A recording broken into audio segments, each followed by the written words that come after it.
My dad was born on July 31st, 1921, in a log cabin at the family homestead outside of Bridger, Montana, in Carbon County. He was the sixth of 12 children. His father was a dryland and a wetland farmer, and he also acquired horses that he broke and sold to farmers around the area. And so after my dad was born in Bridger, when he was like 2 or 3 years old, the family moved to a dryland farm near Rapalje, which is north of Columbus. And they lived there for a while. It was a really hard scrabble existence, really had a tough time making it. And so then they moved to a irrigated farm outside of Absaroka, Montana. They lived there for several years, and then the Depression hit. And my grandfather had all of his earnings stashed in the Absaroka bank, and it failed. And so it was really a tough road for the family to hoe for the next few years. They were able to hold on to the irrigated farm for a while, but eventually it was foreclosed upon, and my grandfather then acquired a dairy outside of Billings, and the family lived there for a while. But my dad pretty much grew up around Absaroka. That's where he graduated high school, and where he spent most of his formative years.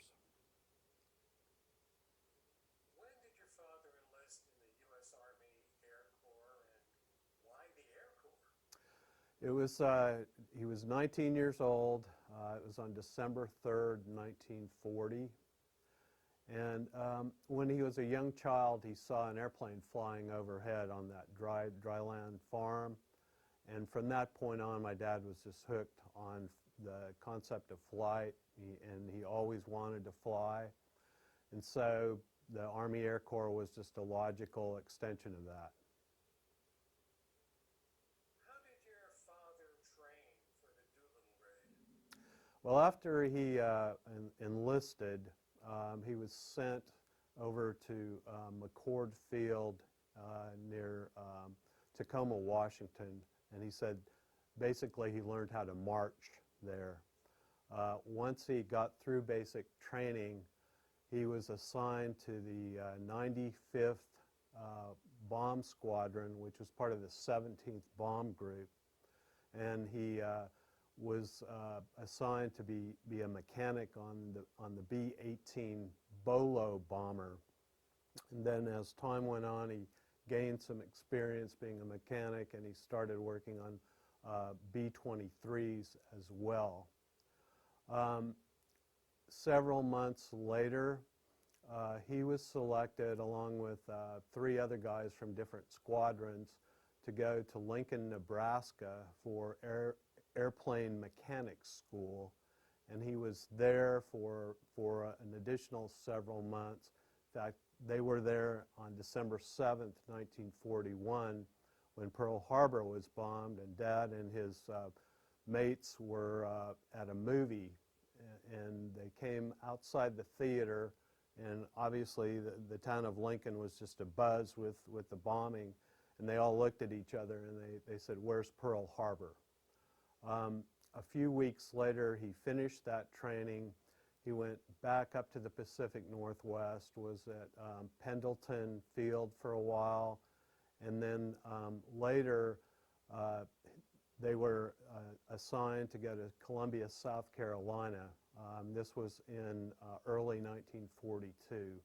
They took a train from the Pacific Northwest on a zigzag route. It took 6 days for them to get to Columbia. And that's kind of where the formative beginnings of the Doolittle raid or the mission began. They were stationed at Columbia for a while, and then they were summoned to go down to Eglin Field near Pensacola, Florida. And that's where there were actually 24 bombers that gathered, 24 B-25 bombers that gathered down there. Dad had gained experience working on the B-25A model, and so the people that were selected for the raid were basically selected as a result of their experience either working with or flying the B-25s. Down at Eglin Field, there were about 140 people there. There were 24 crews, 24 planes. The day after they got there, they met Lieutenant Colonel Jimmy Doolittle, who ended up being the leader, the commander of the mission. And for the next few weeks, this was early March 1942, they trained down at Eglin Field. Initially, they were involved in doing short takeoffs, which was like basically trying to take off from 400 yards after starting the taxi. And once they were successful at that, then they started doing practice bombing runs over the Gulf of Mexico. And Dad was in the back turret of the plane on the top, and he manned two 50 caliber machine guns and practiced target practice on some of the different targets that they had in the Gulf. They actually had some live bombs that they dropped over the Gulf out there to kind of practice and get ready for the raid.